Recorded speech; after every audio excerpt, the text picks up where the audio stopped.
वंदे मातरम, यह एक ऐसा वाक्य है जिसका प्रयोग भारतीय स्वतंत्रता आंदोलन में सबसे ज़्यादा क्रांतिकारियों ने किया। मात्र यह वाक्य सब में जोश भर देता था। और वंदे मातरम हमारा राष्ट्रीय गीत भी है। और बीबीसी ने 2003 में एक सर्वेक्षण किया था जिसमें दुनिया के 10 शीर्ष गीतों में वंदे मातरम को दूसरा स्थान मिला था। 7000 गीतों का संकलन था और उसमें दूसरा स्थान मिलना वाकई हमारे लिए गौरव की बात है। लेकिन बड़े अफसोस की बात है कि वंदे मातरम गीत से जुड़े हुए इतिहास के बारे में अब तक इतिहासकार भी बहुत कम बात करते हैं और आज तक किसी फिल्मकार ने इस पर कोई उल्लेखनीय फिल्म नहीं बनाई। यह गीत बंकिम चंद्र चट्टोपाध्याय द्वारा रचित आनंद मठ उपन्यास में शामिल किया गया था। हालांकि यह गीत पहले ही लिखा गया था। और घटना में दिखाया जाता है कि सन्यासी जो अंग्रेजों के अत्याचार से त्रस्त हैं, अंग्रेज सन्यासियों पर कोई अत्याचार नहीं करते हैं बल्कि वे लोगों पर अत्याचार करते हैं। देश में अकाल पड़ा हुआ है, लेकिन ऐसे समय में भी ना तो अंग्रेज अपने करों में कोई छूट देते हैं और ना ही बिहार और बंगाल के जो स्थानीय मुस्लिम राजा हैं वे किसी तरह का रियायत देते हैं जनता को। लोग लड़ नहीं पाते हैं क्योंकि हर किसी के पीछे परिवार है। लड़ने में लोग मारे जाते हैं, जान चली जाती है, जेल जाना पड़ता है, परिवार छूट जाता है। ऐसे समय में हर अत्याचार के बाद भी लोग विवश हैं उस जुर्म को सहने के लिए। लेकिन जब सन्यासी इस घटनाक्रम को देखते हैं तो उनके मन में ये बात आती है कि हमने तो संसार का त्याग कर दिया, हमारा कोई परिवार नहीं है, लेकिन हमारे सामने इस देश को लूटा जा रहा है, इंसानियत का गला घोंटा जा रहा है। और उनके मन में देश और इंसानियत के प्रति भाव जागृत होता है। वो सभी सन्यासी इकट्ठे होते हैं। भवानंद नाम के सन्यासी हैं जो अंग्रेजों से युद्ध करने के लिए जाते समय इस गीत को गाते हैं। शुरुआत में गीत के सिर्फ 2 ही अंतरा लिखे गए थे, बाद में और भी शामिल किया गया। जब बंकिम चंद्र चट्टोपाध्याय ने इस गीत को लिखा तब ये शुद्ध रूप से देशभक्ति गीत ही था। लेकिन आनंद मठ उपन्यास में इसमें देवी दुर्गा की स्तुति भी जोड़ दी गई है। इस गीत का मैं अर्थ भी आपको बताऊंगा और भी इससे जुड़ी हुई चीज़ें, ऐसे इतिहास के पहलू बताऊंगा जो अब तक आपने नहीं सुना है या किसी ने आपको बताया नहीं है। वीडियो को स्किप मत कीजिएगा, पूरी तरह से देखिएगा। और मैं ये भी बताऊंगा कि क्यों इसे हमारा राष्ट्रगान नहीं बनाया गया। समय है जब अकाल पड़ा हुआ है देश में, सब तरफ लोग त्राहिमाम कर रहे हैं। अंग्रेजों को लूटने से फुर्सत नहीं है, स्थानीय राजा हैं उन्हें भी अपने ऐशो आराम से फुर्सत नहीं है। और ऐसे समय में इंसानियत को बचाने की जिम्मेदारी सन्यासी लेते हैं और निकल पड़ते हैं लड़ने के लिए और भारत माता की वंदना करते हुए एक बड़ा ही ओजपूर्ण गीत गाते हैं, वंदे मातरम। गाने की लाइनें हैं, मैं आपको अर्थ सहित बताता हूँ। वंदे मातरम सुजलाम सुफलाम मलयजल शीतलाम सस्य श्यामला मातरम। वह भारत माता, वह भारत भूमि जिसके पवित्र जमीन पर मीठे जल से भरी हुई नदियाँ, अनगिनत नदियाँ बहती हैं। इसके हरे भरे पेड़ मीठे फल उपजाते हैं।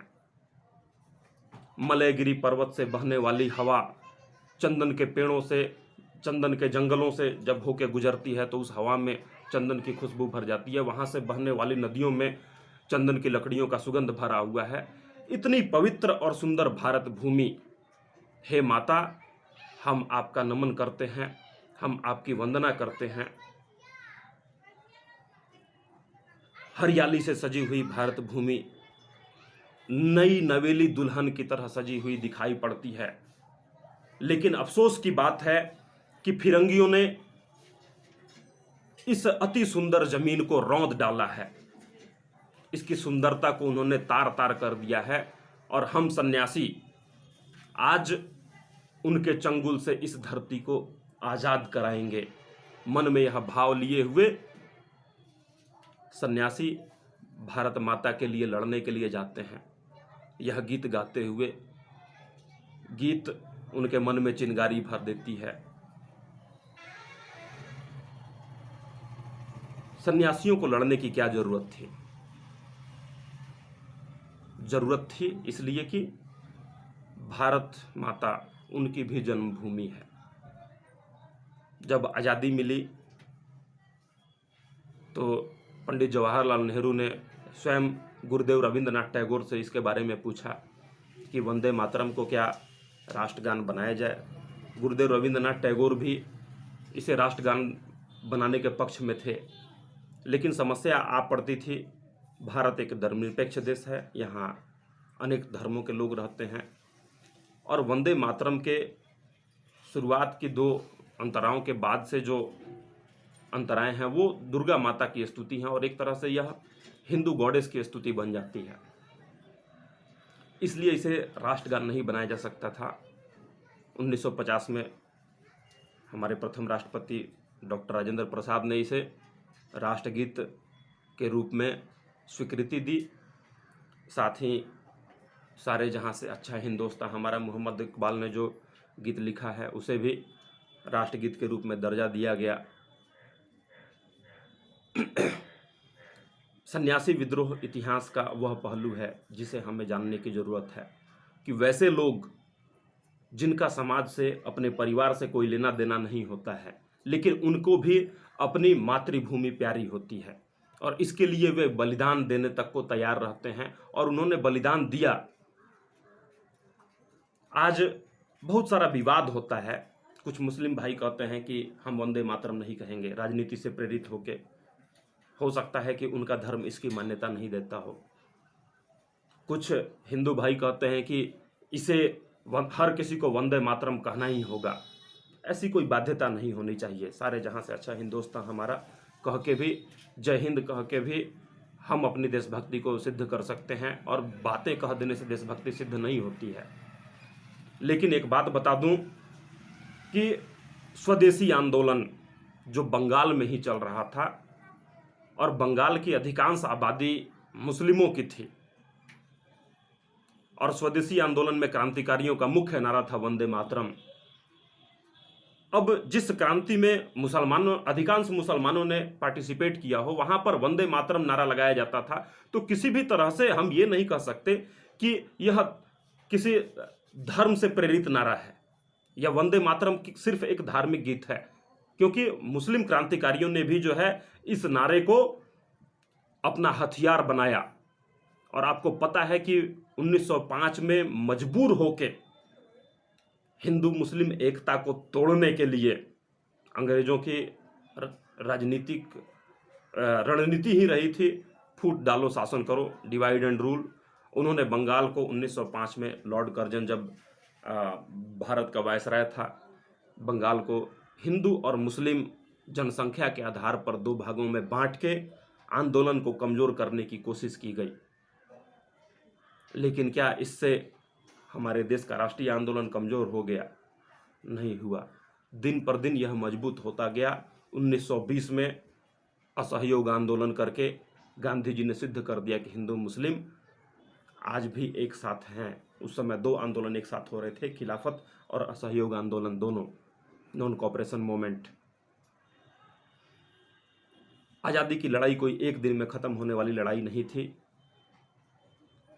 वर्षों तक चलती रही। 1857 से लेकर 1947 तक हमने लगातार हर दिन नए तरीके से लड़ाइयाँ लड़ी। अनेक लोगों ने फांसी चढ़ के अपनी जान दी, अनेक लोग जेल गए, चक्कियाँ पीसी, काले पानी का सजा तक जो है भोगना पड़ा।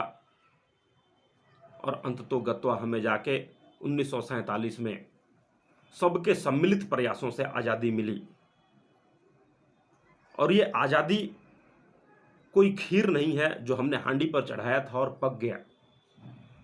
प्रतिदिन इसको बनाए रखने के लिए हमें कुर्बानियां देनी पड़ती हैं, हमें रोज नए प्रयास करने होते हैं, नहीं तो कोई तानाशाह आके लोकतंत्र का गला घोंट देगा और फिर से हमारी आज़ादी छिन जाएगी। तो नित प्रयास जरूरी है और इसमें सबकी भागीदारी जरूरी है। कल 15 अगस्त है, स्वतंत्रता का दिन। सभी लोग हमारे आज़ादी के दिवस को बड़े धूमधाम से, बड़े उत्साह से मनाएंगे। प्रभात फेरियां निकाली जाएंगी, लाल किले पर प्रधानमंत्री भाषण देंगे। हम आज के दिन अपने स्वतंत्रता सेनानियों को, जिन्होंने देश के लिए कुर्बानी दी, उन्हें भी याद करते हैं जिन्हें हम जानते हैं, उन्हें भी याद करते हैं जिन्हें हम नहीं जानते हैं। राष्ट्रकवि दिनकर जी ने अपनी कविता की लाइनों में लिखा है, जला अस्थियां बारी बारी छिटकाई जिनमें चिंगारी, जो चढ़ गए पुण्य वेदी पर लिए बिना गर्दन की मोल, कलम आज उनकी जय बोल। अनगिनत लोग हैं, 1000 लोग मारे गए थे जालियांवाला बाग में, हम सबको नहीं जानते हैं, लेकिन वो सभी इस देश के लिए बलिदान देने वाले लोग थे। तो हम उन्हें भी धन्यवाद करते हैं जिनका हम नाम जानते हैं, उन्हें भी धन्यवाद करते हैं जिनका हम नाम नहीं जानते हैं। और रोज हमें प्रयास करना होगा कि ये हमारी आज़ादी इसी तरह बनी रहे, फिर कोई धोखेबाज आके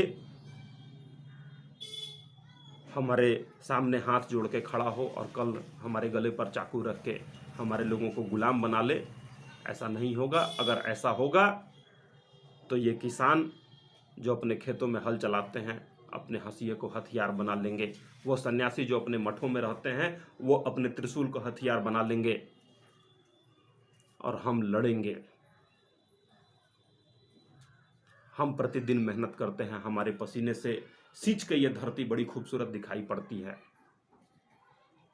लेकिन इस धरती की खूबसूरती को और बढ़ाने के लिए जरूरत पड़ने पर हम अपना खून भी बहाते हैं। दिनकर जी ने ही कलम आज उनकी जय बोल कविता में लिखा है कि पीकर जिनकी लाल सिखाएं उगल रही लुलपट दिशाएं, जिनके सिंहनाद से सहमी धरती रही अभी तक डोल।